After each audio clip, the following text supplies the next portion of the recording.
The wind whipped across the deck of the private yacht. The waves below dark and restless, like they sensed something terrible was about to happen. But Evelyn didn't care. She stood stiffly with her arms crossed, her expensive gold bracelet glinting under the sun as she glared at the old man struggling to steady himself near the railing.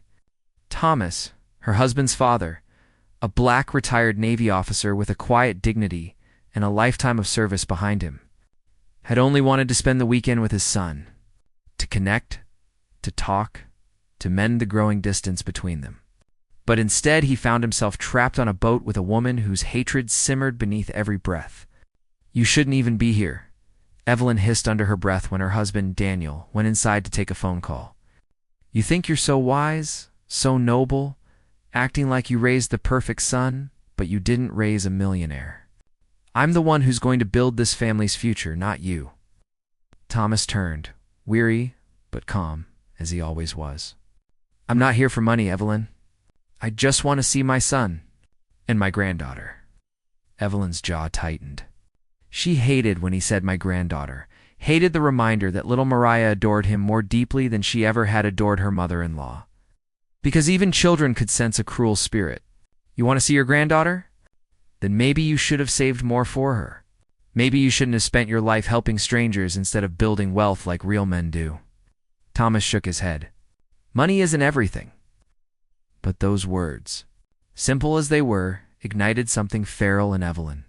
Something she had been burying for months since the day. She accidentally overheard a conversation between her husband and his father, a conversation about inheritance, estate planning, and a decision Thomas had already made. He was leaving the majority of his assets to his granddaughter, and only a small portion to Daniel.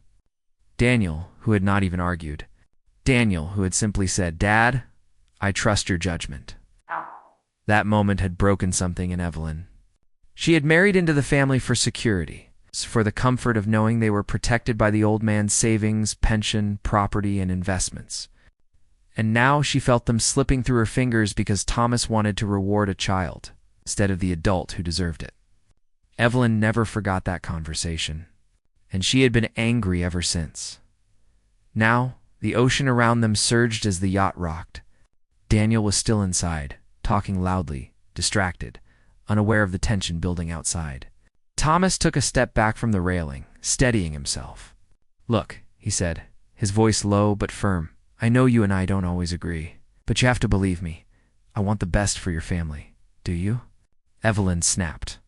"Because what I heard was you giving everything to a child who can't even spell her name yet." "She'll grow," Thomas replied gently. "This is about her future, her future." Evelyn spat. "What about Daniel's? What about mine? We're the ones building a life. We're the ones who deserve something." Thomas eyed her carefully, sensing the shift in her tone, the edge of desperation. "You seem troubled," he said carefully. "If there's something wrong, you can talk to me. Talk to you." She laughed, a sharp, bitter sound.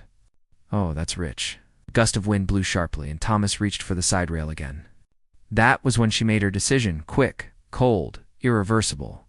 She stepped forward, her expression a twisted mix of hate and triumph. And then she shoved him. The old man gasped as he stumbled backward, arms flailing, the railing catching his hip before he toppled over and disappeared beneath the waves. The splash that followed was loud enough to make Evelyn flinch, but she did not scream. She did not gasp. She simply froze, hands trembling, but her face locked into a hard mask. She leaned over the edge, watching him struggle in the water. The ocean churned violently, its movements slow but powerful, pulling him under, lifting him up, pushing him away from the boat.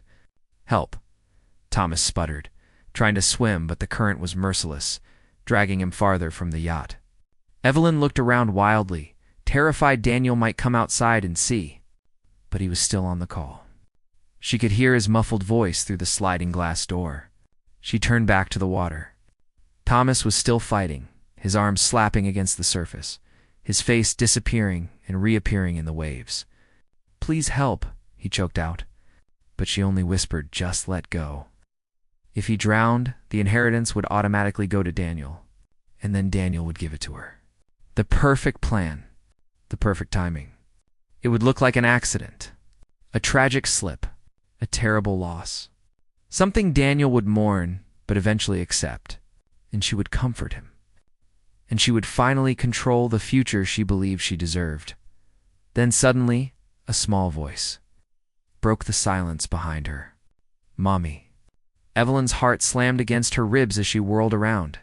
There, standing barefoot with her stuffed dolphin in her arms, was Mariah, Daniel's little girl, Thomas's granddaughter, barely 6 years old, staring at her with wide, innocent brown eyes that were identical to her grandfather's.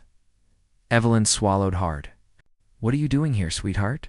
she whispered, her voice cracking. "Mommy? Why is Grandpa in the water?" Evelyn's blood went cold. Mariah had seen it. She had seen everything.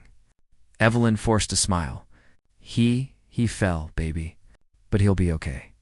But even as she spoke, she heard a sound that made her stomach drop.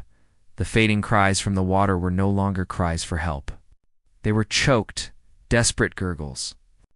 Thomas was losing strength. His head slipped under once, twice. Then the waves swallowed him. His body vanished beneath the dark surface. Mariah's lip trembled. "Mommy, we have to save him." Evelyn grabbed her shoulders too tightly. "Listen to me. You didn't see anything? Do you understand?" Mariah's eyes filled with tears. "But, Grandpa, stop," Evelyn hissed, her voice sharp enough to make the child flinch. "You will not say anything? Not to Daddy, not to anyone." Just then the door slid open, and Daniel stepped out, smiling. "Hey, everything okay out?" His words stopped when he saw his daughter crying. "Baby, what happened?"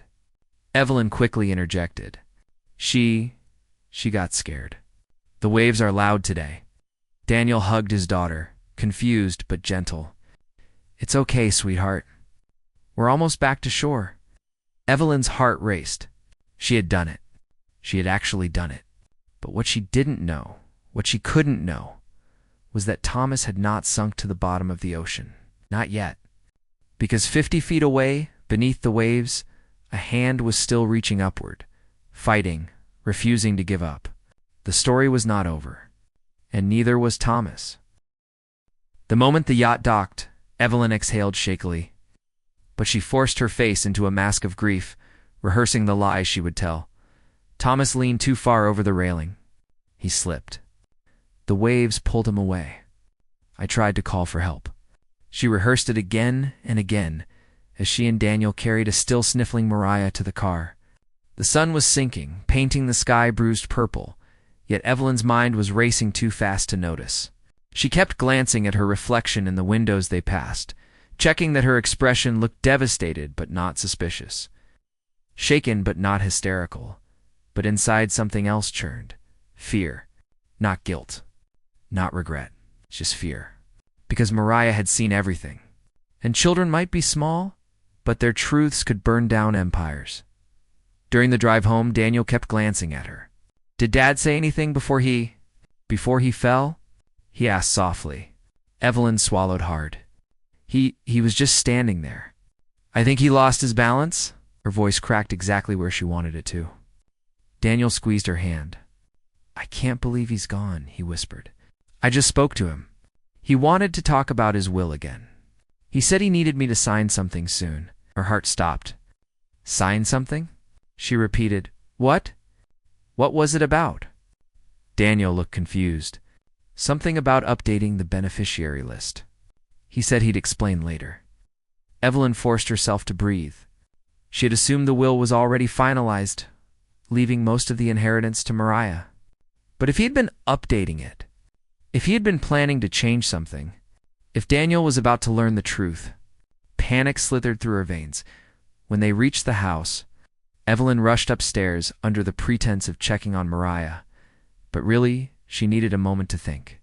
She found the girl sitting on her bed, legs pulled to her chest, silently hugging her stuffed dolphin. Evelyn shut the door gently. "Mariah," she whispered, "look at me. ... The little girl lifted her tear-streaked face. "Grandpa didn't fall," she said quietly. "I saw you push him. Evelyn's breath caught. "Mariah," she said, her voice trembling with cold urgency, "if you tell Daddy something like that, he'll be very sad. He'll think you're confused. You don't want to upset him, do you?" "I'm not confused," the girl whispered. "You pushed him because you're mad about money." Evelyn's eyes flashed. Children notice too much. "Listen carefully," she said sharply. "If you say anything at all, people will think you made Grandpa fall. Do you understand?" Mariah's eyes widened with horror. Evelyn softened her tone only slightly. "You don't want people to think that, right?" The child shook her head violently, sobbing harder. Evelyn exhaled. Good. Fear sealed the lock on the truth. But Evelyn did not know that across the hallway, Daniel had paused with a glass of water in his hand, hearing muffled crying through the door. He strained to listen, but only heard whispers. He knocked lightly. Evelyn jumped, her face snapping instantly back into her carefully crafted mask. "Everything okay in there?" Daniel called. "She's just overwhelmed," Evelyn said quickly, opening the door only a crack. "Let her sleep." Daniel nodded and walked away, but he didn't feel right. Something in Evelyn's tone, something in his daughter's cries, something in his gut told him this was more than grief. Down the coast, however, something else entirely was happening. Thomas's body had been swallowed by the sea, but not claimed by it. A fishing boat, small and rusted, but stubborn as the old sailor that captained it, had been cutting across the waves when the fisherman spotted something drifting. At first he thought it was debris. Then he saw the hand. The fisherman radioed for help and dragged the unconscious man aboard. Thomas wasn't breathing well, but he was alive barely. Hypothermia had seized his limbs, salt water burned in his lungs, and his pulse flickered weakly. But the fisherman was an old friend of fate. He wrapped Thomas in blankets and raced to the nearest marina where paramedics were waiting. When they loaded him into the ambulance, one medic frowned. "This man said he was on a yacht," the fisherman said. "Looked like a fancy one." "If he was thrown overboard," the paramedic muttered. "Someone better explain how." Hours later, Thomas opened his eyes in a hospital bed, throat raw, mind foggy. But one thought clear. He had not fallen. Evelyn had pushed him, and now she believed him dead. A slow, fierce determination settled in his chest. He would not go back quietly. He would not let her win. Back at the house, Daniel finally put Mariah to sleep, but he couldn't rest. He wandered into his father's study and touched since Thomas had left for the yacht. The old man's scent lingered, navy aftershave and weathered books. Daniel walked to the desk and sank into the leather chair. He remembered what his father said earlier. "There's one more paper you need to look at, son. It's important." Maybe it was in here. He started checking drawers. Receipts, old military medals, a watch. Then a sealed envelope with his name on it. Daniel frowned and opened it. Inside was a letter, handwritten and short. "Daniel, if anything happens to me, protect Mariah. And listen to her. She sees more than you think. Love, Dad." Daniel froze. If anything happens to me? Why would his father write that? Why now? Why give it to him the same week they planned the boat trip? His heart hammered. Something was wrong. And suddenly, everything Evelyn had said to him, to Mariah, about the accident felt tinted with a strange tension he had ignored until now. He remembered the way Evelyn avoided looking at the water after the fall. How quickly she wanted to leave. How shaken Mariah seemed around her. And the more he thought, the more dread began to coil around his ribs. So he walked quietly into his daughter's room and sat beside her sleeping form. "Sweetheart," he whispered, "Daddy just needs to ask you something." Mariah's eyes fluttered open. "Did something happen on the boat?" he asked gently. "Something Mommy didn't tell me?" Tears filled her eyes instantly. "Daddy," she whispered, voice trembling. "Mommy pushed Grandpa." Daniel felt the ground fall away beneath him. He pulled her into his arms, heartbreaking, not just from the truth, but from the fear his daughter had been carrying alone. He stood slowly, fury building in his chest, not wild anger, but cold, controlled rage. The kind he inherited from Thomas? Evelyn was downstairs in the kitchen when he approached, her back turned as she pretended to prepare tea. You lied to me, Daniel said softly. Evelyn stiffened. What are you talking about? Mariah saw everything. She froze. Her hands shook. Her voice cracked. She's confused. She's a child. She's not confused, Daniel snapped. His voice thundered through the room. She knows what she saw. And now I know. Evelyn turned slowly, her face pale as bone. You can't believe her over me, she whispered. Your own wife? My father wrote me a letter, Daniel said coldly. He told me to listen to her, and I should have listened sooner. Evelyn's breath went shallow. You don't understand, he was going to take everything, the inheritance, the house, everything, so you tried to kill him, Daniel whispered. Because of money? Evelyn's voice cracked apart. I did it for us. You did it for yourself. Then suddenly his phone vibrated. The caller ID made his heart stop. Unknown number. Local hospital. He answered, breath trembling. Mr. Walker. This is Dr. Ramirez. Your father is alive. Critical, but alive. Evelyn staggered back, face draining of color. Her world collapsing as the truth shattered her last remaining illusion of control. Daniel slowly turned his head toward her. His eyes were no longer angry. They were cold. Final. You're done, Evelyn.